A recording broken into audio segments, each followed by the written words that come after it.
নজর রাখবো পরবর্তী সংবাদে। ইউপিআই এর পর এবার ইউএলআই এর পথে হাঁটছে রিজার্ভ ব্যাংক অফ ইন্ডিয়া। কার্যত ইউএলআই চালু করার সিদ্ধান্ত নিচ্ছে এবার রিজার্ভ ব্যাংক অফ ইন্ডিয়া এবং এই ইউএলআই চালু হলে কার্যত খুব সহজেই দ্রুত মিলবে ঋণ, বদলে যাবে গ্রামীণ অর্থনীতির চাকাও, যেটা দাবি করছে আজ আরবিআই, এবং সুবিধা পাবেন ক্ষুদ্র মাঝারি শিল্পপতিরাও। বিস্তারিত কি রয়েছে জানবো, আমাদের সঙ্গে রয়েছে প্রতিনিধি অঙ্কিতা বর্ধন। অঙ্কিতা, এবার ইউপিআই এর পর এবার ইউএলআই চালু করার সিদ্ধান্ত রিজার্ভ ব্যাংক অফ ইন্ডিয়ার, সেক্ষেত্রে গ্রামীণ অর্থনীতির চাকা কিভাবে বা ঘুরতে চলেছে এবং কিভাবে বা সুবিধা পাবেন আগামী দিনে ক্ষুদ্র থেকে মাঝারি ব্যবসায়ীরা? একদমই, দেখো, ঋণ নিতে হলে আগে কিন্তু ব্যাংকে যেতে হতো। গ্রাহকদের বা যারা লোন নেবেন তারা কিন্তু ব্যাংকমুখী হতে হতো ঋণ নিতে। কিন্তু এখন কিন্তু আর ঋণ নিতে যেতে হবে না, ব্যাংকে থাকবে না নথি জমা দেওয়ার কোনো ঝুট ঝামেলা। একেবারে মোবাইল ফোনেই এক ক্লিকেই অ্যাকাউন্টে চলে আসবে লোনের টাকা। এবার সারা দেশেই কিন্তু ঠিক এমনই আধুনিক ডিজিটাল পদ্ধতি চালু করতে চলছে আরবিআই অর্থাৎ রিজার্ভ ব্যাংক অফ ইন্ডিয়া, যা ভারতীয় অর্থনীতিতে বিপ্লব আনবে বলেই মনে করছে আর্থিক বিশেষজ্ঞদের একটা বড় অংশ। আমরা জানতে পেরেছি যে 26শে আগস্ট ঋণের ক্ষেত্রে ইউনিফাইড লেন্ডিং ইন্টারফেস বা ইউএলআই চালু করার ইঙ্গিত দেন স্বয়ং আরবিআই এর গভর্নর শক্তিকান্ত দাস। আর কিছুদিন আগেই যা পাইলট প্রকল্প হিসেবে শুরু করেছে কেন্দ্রীয় ব্যাংক।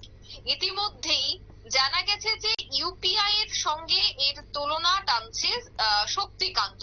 তার যে মূলত বক্তব্য তা হচ্ছে গ্রামীণ এলাকায় বাসিন্দাদের ঋণের চাহিদার কথা মাথায় রেখেই ইউএলআই তৈরি করা হয়েছে। এতে খুব স্বল্প সময়ের জন্য লোন দেওয়া হবে। এছাড়া আরবিআই এর গভর্নরের মূলত দাবি হচ্ছে যে ইউপিআই চালু হওয়ার পর পেমেন্টের দুনিয়ায় এসেছে একটা ব্যাপক পরিবর্তন এবং খুচরো বাজারে অনেকটাই কমেছে নোটের ব্যবহার। দিন দিন ইউপিআই এর ইউজারদের সংখ্যা লাফিয়ে লাফিয়ে বাড়তে শুরু করেছে।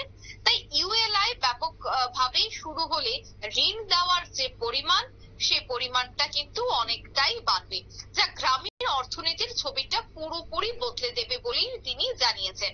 বিশেষ করে দেখো, একটা বিষয় অবশ্যই উল্লেখ করতে হয় যে গত বছর অর্থাৎ 2023-এ পাইলট প্রকল্প হিসেবে ইউনিফাইড লেন্ডিং ইন্টারফেস চালু করে আরবিআই। আর সেখানেই কেন্দ্রীয় ব্যাংক সূত্রের খবর যে ইউএলআই তে মূলত ঋণ নিতে পারবেন কৃষক এবং ক্ষুদ্র ও মাঝারি শিল্পপতিরা। তাই ডিজিটাল এই পদ্ধতিতেই খুব কম সময়ে যে লোন পাবেন তারা, সেই কথাই কিন্তু উঠে আসছে। আর এই সিস্টেমটির মধ্যে বিভিন্ন রাজ্যের জমির রেকর্ড এবং অন্যান্য তথ্য থাকবে বলে একেবারে স্পষ্ট, সেই বিষয়টাই জানিয়েছেন আরবিআই এর গভর্নর শক্তিকান্ত। এছাড়া আরো একটা বিষয় অবশ্যই জানিয়ে রাখা দরকার যে ইউএলআই কে এমন ভাবে ডিজাইন করা হয়েছে যাতে বিভিন্ন উৎস থেকে তথ্য সংগ্রহ করতে পারবে। আর এতে ঋণ নেওয়ার জন্য আবেদনকারী কেওয়াইসি জমা দিতে পারবেন। তাকে খুব বেশি নথি জমা দিতে হবে না, কিন্তু তার সত্ত্বেও খুব দ্রুত এবং সহজেই লোন কিন্তু পেয়ে যাবেন সাধারণ মানুষ। এছাড়া আমরা আরবিআই সূত্রে এও জানতে পারছি যে বর্তমানে তাৎক্ষণিক ঋণ গ্রহণকারীদের সংখ্যা হু হু করে বাড়ছে। ছোট ব্যক্তিগত লোনের ক্ষেত্রে বহু অ্যাপ রয়েছে। ভবিষ্যতে যেগুলিকে নিয়ন্ত্রণের সহায়ক হিসেবেই ইউএলআই কে ব্যবহার করবে কেন্দ্রীয় ব্যাংক। অর্থাৎ এক কথায় যদি আমাকে বলতে হয় যে ইউপিআই এর পর কিন্তু এবার ইউএলআই চালু করার পথে রয়েছে রিজার্ভ ব্যাংক অফ ইন্ডিয়া বা আরবিআই, যা শুরু হলে মনে করা হচ্ছে খুব সহজেই ঋণ নেওয়া যাবে। শুধু তাই নয়, দ্রুত লোনের টাকা চলে আসবে গ্রাহকদের অ্যাকাউন্টে।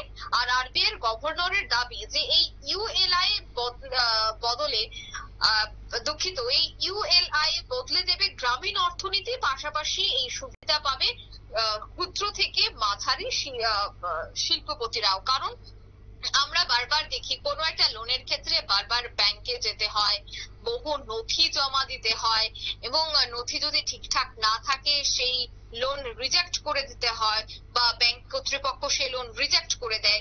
এই বিষয়গুলি কিন্তু একটা বড় ব্যাপার হয়ে দাঁড়ায়। বা যারাই লোন নিয়ে থাকেন বা যারাই ছোট ব্যবসা শুরু করতে চায়, বিশেষ করে গ্রামীণ এলাকায় যারা ব্যবসা শুরু করতে যাচ্ছে, তাদের কথা বিশেষ করে যে অভিযোগটা উঠে আসে যে বারবার একটা লোন নিতে গেলে ব্যাংকে যেতে হয়, বিভিন্ন নথি জমা দিতে হয়, অনেকটাই দৌড়ঝাঁপ করতে হয়, পায়ের চটি খসে যায় বা বাড়ি থেকে ব্যাংকে যেতে নিতে।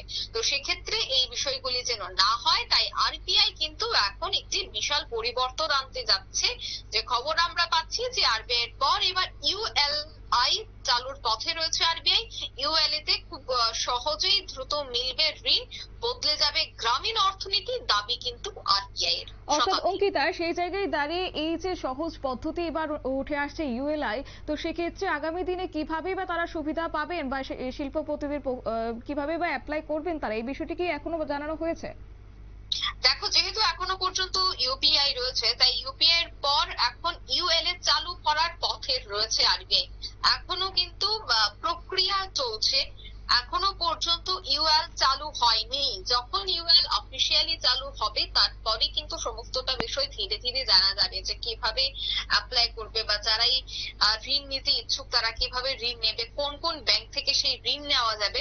এই বিষয়গুলি তখনই স্পষ্ট হবে যখন আরবিআই ইউএলআই চালু করবে। এখনো কিন্তু ইউপিআই রয়েছে, তাই ইউপিআই এর পর এবার যেহেতু ইউএলআই চালু করার পথে রয়েছে আরবিআই, তাই আগে ইউএলএ চালু হোক, তারপরেই কিন্তু সমস্তটা বিষয় স্পষ্ট হবে বলেই মনে করা হচ্ছে। শতাব্দী। ঠিক তাই অঙ্কিতা, ধন্যবাদ। বিস্তারিত বিষয় তুলে ধরলো আমাদের প্রতিনিধি অঙ্কিতা বর্ধন। অর্থাৎ যে খবর রয়েছে, বর্তমানে তাৎক্ষণিক ঋণ গ্রহণকারীদের ক্ষেত্রে এবার যেহেতু সংখ্যাটাও বাড়তে শুরু করেছে, তাই সেই জায়গায় দাঁড়িয়ে ছোট ব্যক্তিগত লেনের ক্ষেত্রেও বহু অ্যাপ রয়েছে এবং ভবিষ্যতে যেগুলিকে নিয়ন্ত্রণের সহায়ক হিসেবেই এবার ইউএলআই প্রধান বা মুখ্য ভূমিকা পালন করবে, যেটা কেন্দ্রীয় সরকারের পক্ষ থেকে ইতিমধ্যে ঘোষণা করা হচ্ছে। অর্থাৎ খুব শীঘ্রই ক্ষুদ্র থেকে মাঝারি শিল্পপতিরাও সেই সুবিধা পেতে পারেন বলে খবর। নিয়ে নিচ্ছে ছোট একটি বিজ্ঞাপন বিরতির, সঙ্গে থাকুন।